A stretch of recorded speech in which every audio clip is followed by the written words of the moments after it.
So thanks everyone for taking the time to be here with us today. We do appreciate it. My name is Matt Dean, and with me is Alex Frey, and we're both part of Hantzmon Wiebel's Business Insights and Analytics team. So for this webinar, we want to give you some tools you could use before undertaking a data project. We'd like to, give you some ideas, before you get started. What are some things to think about before you get started with any kind of data project? And then we've got a great example of a data project that we'll go through in a bit.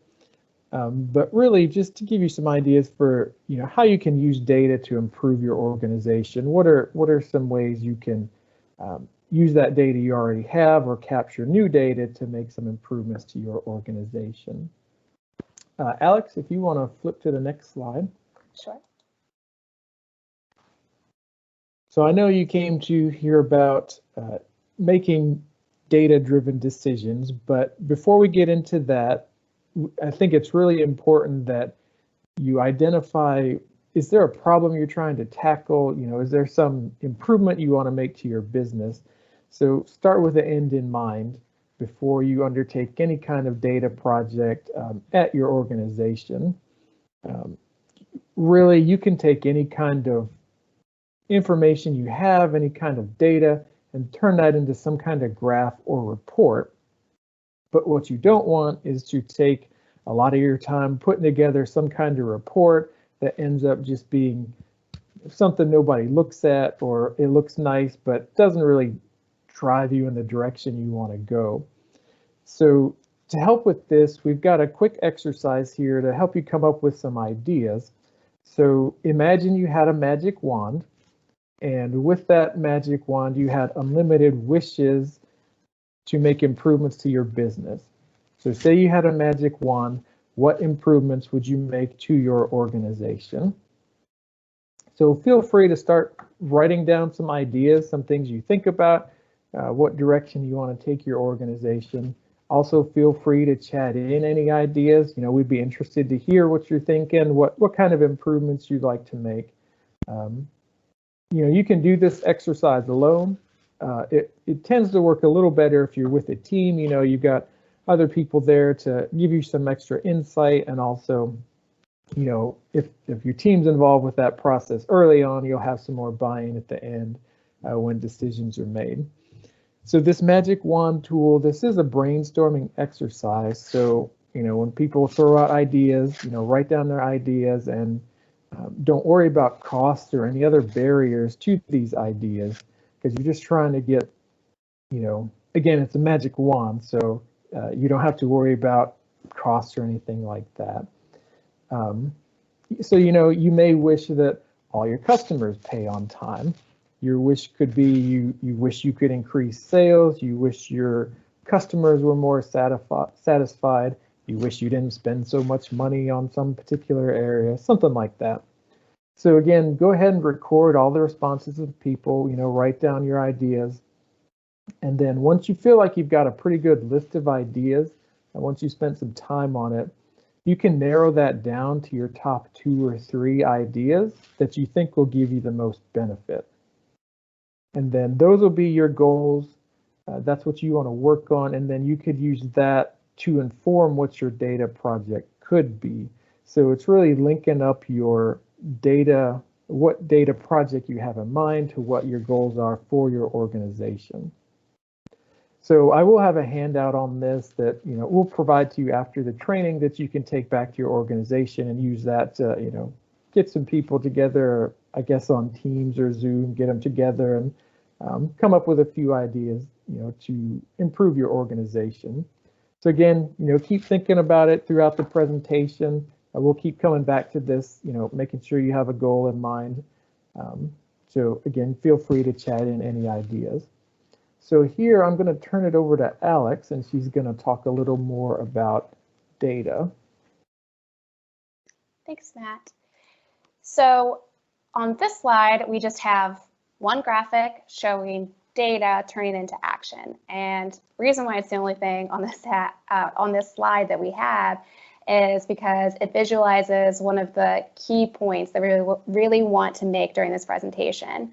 and that is that analyzing data is going to be most beneficial when you are using the information that you've learned or obtained or gathered, and then letting that inform some kind of action, ideally an action that's going to align with that goal or issue that you identified earlier. So let's think about it in this way. Imagine that you have a goal of wanting to lose weight, and you have set the goal and you know the number of pounds you want to lose, you have a timeline for it, and let's say you even start tracking how much you weigh every morning and how many calories you're consuming, and even if you're working out or not. And then at the end of a month, you compile all that information into a nice graph, and then you don't do anything else. Like, you're probably not actually going to lose some weight because you're not letting that information that you've gathered actually change your habits and behaviors. And so that concept applies also in the business world. And so we want to use this mindset of starting first with, as Matt said, the end in mind as we're thinking about using data to solve business problems.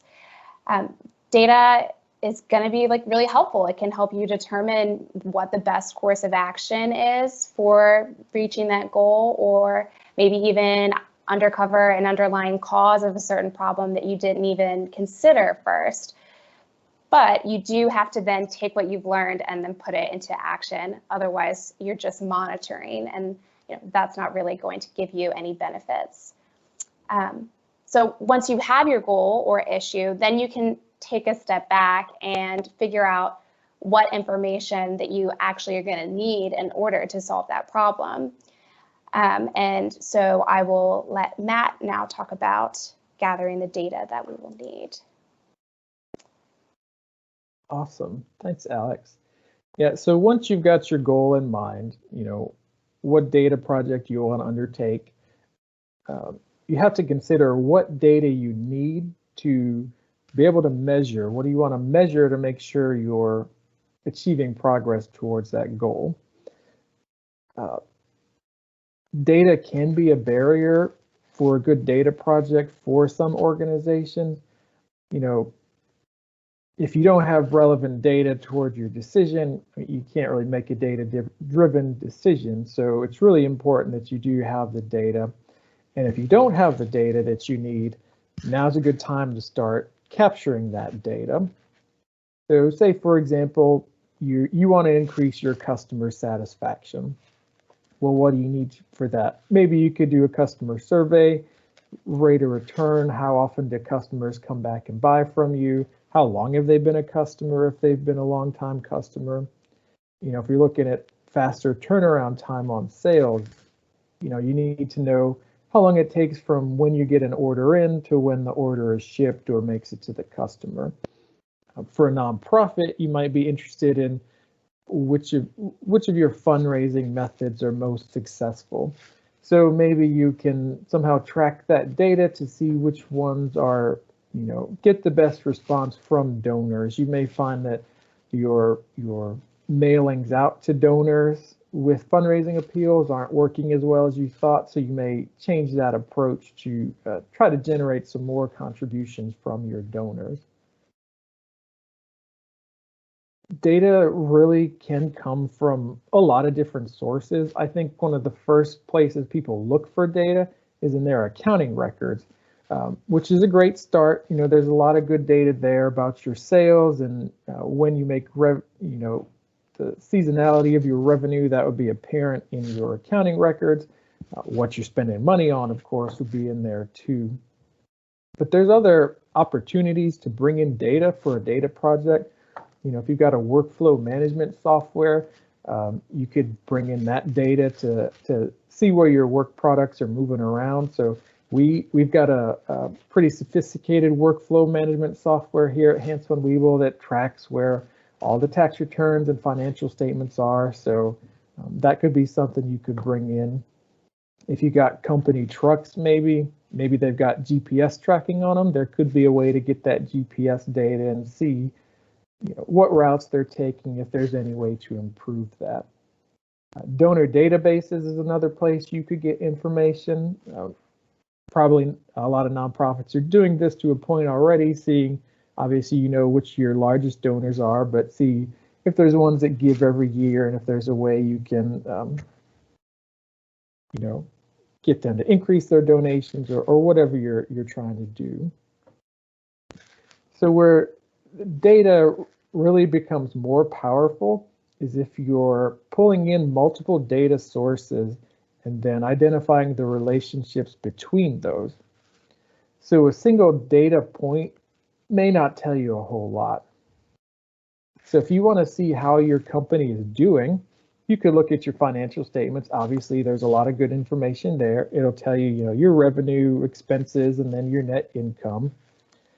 But that's just a snapshot of at a point in time. Whereas if you wanted to see where you were compared to your industry, you could also pull in industry information, see what those benchmarks are, and see what, you know, other organizations in your same industry are doing. Is their profit margin a little better than yours? Is that something you might identify you want to work on?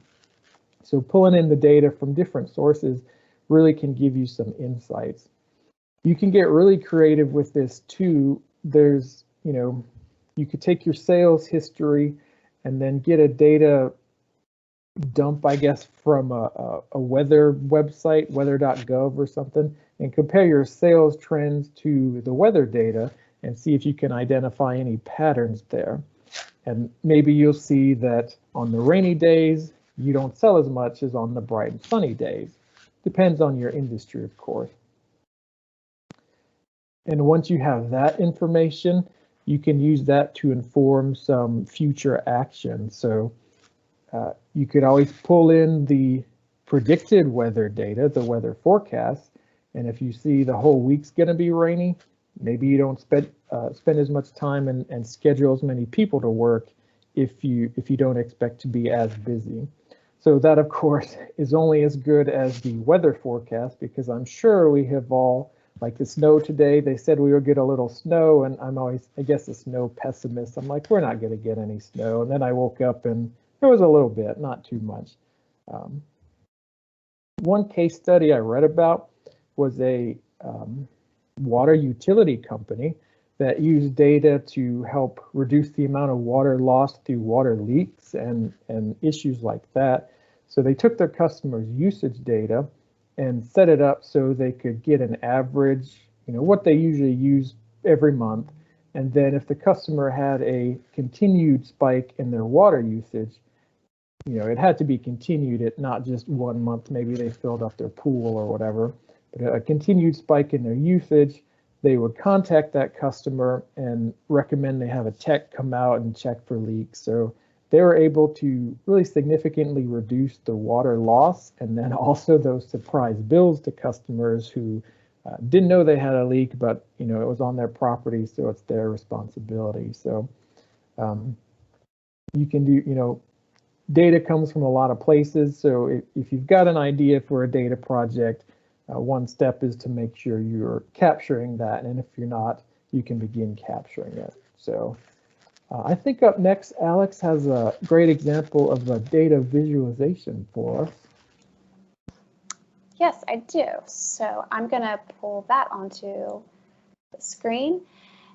And what we're going to go through next is an example of a dashboard that we put together that uses some data from an actual real local not-for-profit organization.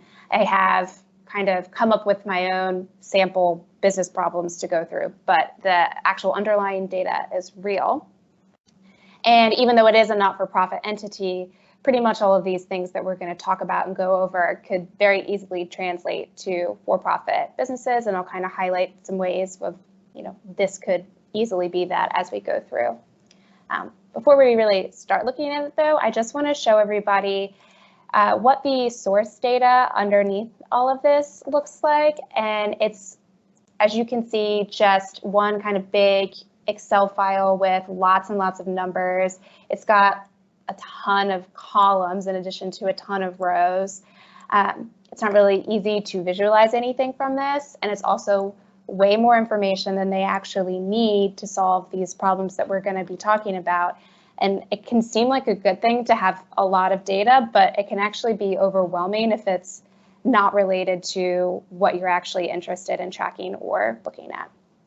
So the first thing, as we're going to go through this dashboard, that I want to point out is, so this one we created in Power BI, and within Power BI, all of these different visual pieces are actually interactive and depend on each other. So this dates served up here, it's set to July 1st of 2016, but that data file I showed you actually goes all the way back to 2008. So if I wanted, I could make every single visual in this dashboard populate based on data all the way back to 2008 and see how everything changed when I did that. But we don't need all of that for now, so we're just going to change it back. And so, we talked about identifying problems first, right? And then using data to kind of solve those problems. So let's assume that the leadership at this organization did the magic wand exercise, and they said that, if they could change anything, they would change their current office space. They have been feeling kind of cramped in the current office space. There's a limited number of square footage, which limits the number of staff they can hire, and then like the number of clients that they can serve comfortably on a monthly basis because of that. Also, they've had some complaints from some of their clients that they're serving that they feel like their office location is too far of a drive for them. So they're interested in knowing, where their clients are located. Another thing is, they were feeling kind of cramped in their space a year ago or so, before COVID happened. Because of COVID, they did have a decrease in the number of clients that they were serving, but they have kind of reworked a few things, made it easier to serve some people, and now they are implementing a goal to kind of get back to those pre-COVID numbers, and they want to increase the number of individuals that they're serving on a monthly basis by 10% each month. So that was a lot of information, but I think I just want to summarize quickly, 3 kind of questions they want to answer. And the first one is, how can they easily track whether or not they're meeting that goal of a 10% monthly increase? Do they need to find a new office location? And if they do, where should it be located? So the first one I want to talk about is that, the goal of a 10% increase. And to do that, we're going to look at these 2 visuals in the middle here: goal for percentage change in number served and monthly individuals served. And right off the bat, you can see that this is a pretty effective, visual experience for this monthly individuals served. It's red, so that means they did not meet their goal that month. If they had met their goal that month, it would show as green. So that's a pretty straightforward, easy way to visualize that. And what's going on behind the scenes of this visual is that it is calculating the number of individuals that were served that month, which is 4. And then it is calculating a goal based on the prior month's number of individuals served, plus the percentage change goal increase, which is set by this piece up here. So it's set at 10%, which is their goal. But if we wanted to see how it could change, if their goal were to change, you could put in a new goal, and then you would see that that changed the goal from 7 to 9. So you might not have seen the goal before, so I'll change it back, and you can see that instead of 9, it's going to go back to 7. That is, just one way to easily change your goal if you need to. And to see very quickly and easily on a monthly basis, all they would have to do is just update the underlying data that's populating this dashboard for the current month's worth of data, and it would show either red or green, yes or no, meeting the goal or not. So then the next piece that we can consider is the question of their office. And there were two pieces of that. It was maybe the capacity was not quite there, and also maybe the location was not the best. So I'm going to look first at the question of capacity. And to do that, we're going to look at this graph on the bottom, actual individuals served compared to capacity. The dark green line here is tracking the actual number of individuals that they did serve in the past, right? So this part of the graph from this end of the green line over is all historical actual data that happened. And this dotted green line is their current capacity level, what they feel they can serve comfortably and effectively on a monthly basis, the number of individuals based on that current space and staff level. And, I think it's pretty clear why they were feeling cramped during 2019, right? Because there are a few months where they're kind of like way over that line. And then again, we do see that there was that dip because of COVID. So if we're looking at this, you might say, well, they're way below that capacity line now because of COVID, so they don't need a new office. And, that could very well be true. But, one thing is they want to know, should they start looking for a new one? Because it could take time to find a new office space or the right fit. And so, looking towards the future, we actually have incorporated into this graph a statistical forecast based on a statistical model that's been created. And that's this blue line. That's the projected number of people that are going to be served over the next year. And then we've also accounted for the fact that they have this goal for increasing the number of clients they're serving by 10% each month. And that is represented by this yellow line. So let's say that they increased their goal to 50% instead of 10%. And you can see that this yellow line will change based on that changed goal. So now the yellow line is way up here because if they're increasing the number by 50% each month, that's going to really increase the number of people they're serving. But their goal is 10%, so we're going to look at 10%. And you can see that even with that increase, they're still under that capacity line. So again, kind of points to not needing new office space. The last point I want to point out about this graph is statistical models are not going to be 100% correct all the time. So that's why they usually incorporate a confidence interval of, we are 80% sure or 95% sure that the number is going to be within one of those two, like in between these levels. And we can see that on this graph, those higher ends of the confidence intervals are actually above the capacity line. So it's not impossible that they would have a need for new office space within the next year. I would say based off of looking at this graph, they probably need to do a little more analysis before they made a decision. If they wanted to make a decision just solely based off of this, they might want to wait a little while before they started looking for an office space, because they're probably not going to reach their capacity of that place anytime soon. So if we want to look at do they think that that question kind of related to, do they need a bigger office space? But then they also had the question of, is the actual location of their office space effective for them?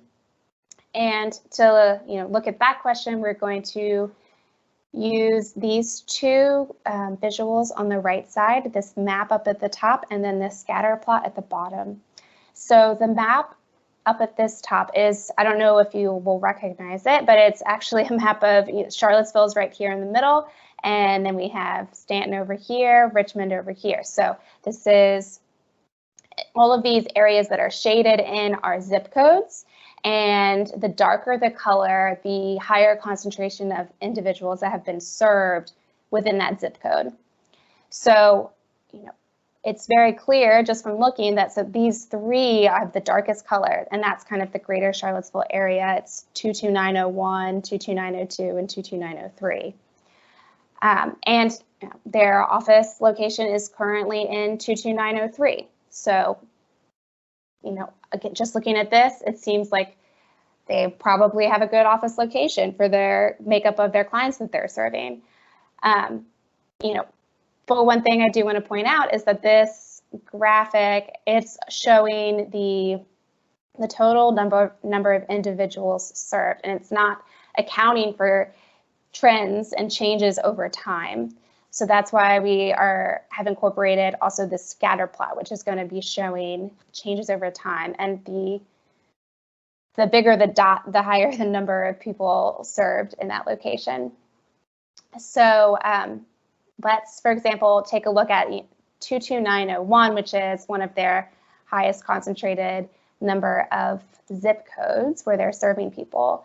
And if we do that, we can see that there's actually been a decrease in the number of people that they've been serving in that zip code over the past 3 years. Down here is 2017. So since 2017, there's actually been a decrease for that zip code. And then if we want to look at a few of the zip codes that are lower on the western side of town, there's these two.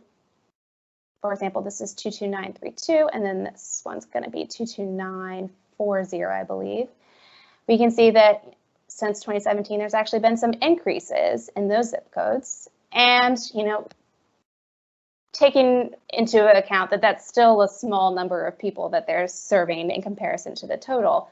But it's just showing that there's been some trends in some of the people that they're serving are now coming from some of the outlying areas of where they do serve.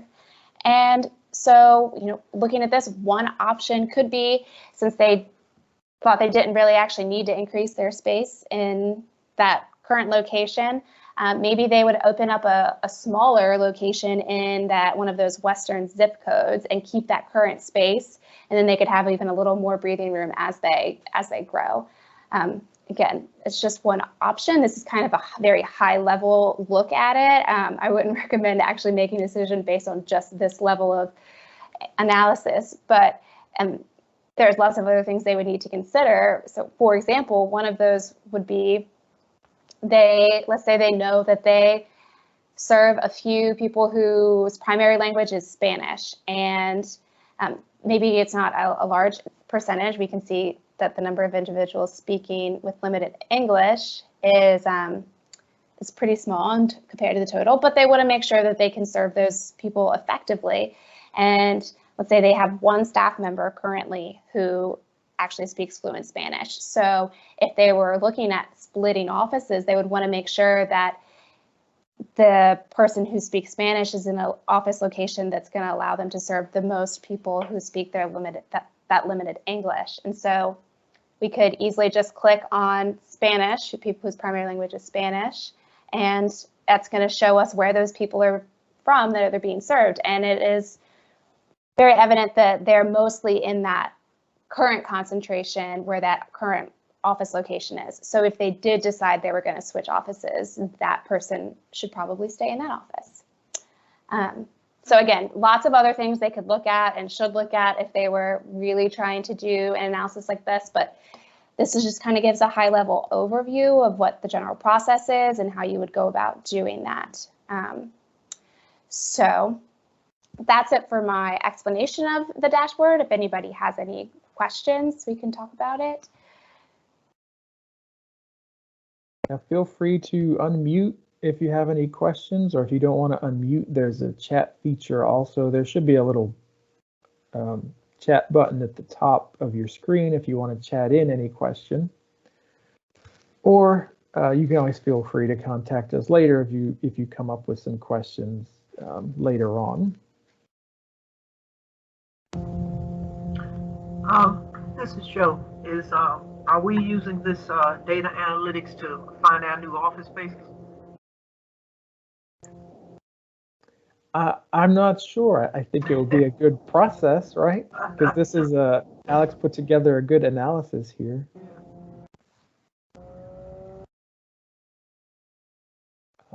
But this is a good example, you know, the analytics process. There's a lot more than just the financial dashboards we can build out. There's also these more operational dashboards that, you know, really, if you've got some goal you want to measure progress towards, this is a really great way to do it.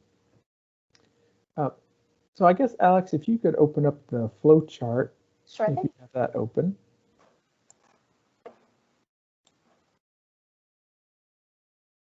So I can zoom in a little bit and then Yeah, go ahead. scroll. So we put this together to give you a handout. Again, this is something else we'll send out to you, but this is a high-level illustration of the data analytics process that we recommend anyway. So like we've mentioned, identify your goal first. That's your magic wand tool. And then next, once you've got the goal in mind, figure out if you've got the data you need.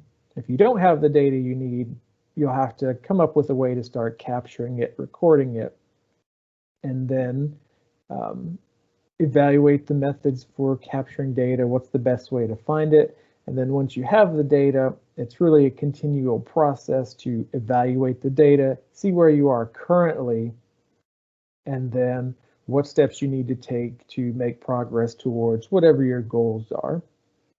So if you've already got the data, it's a little bit easier process. You can just access it and then start analyzing, put it into a format you can analyze.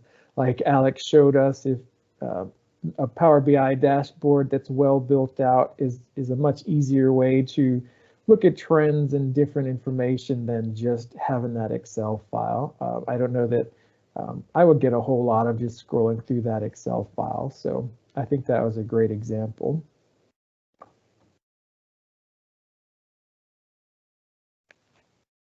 So if no one has any questions, Alex, can you go back to the last slide on the PowerPoint? Yes.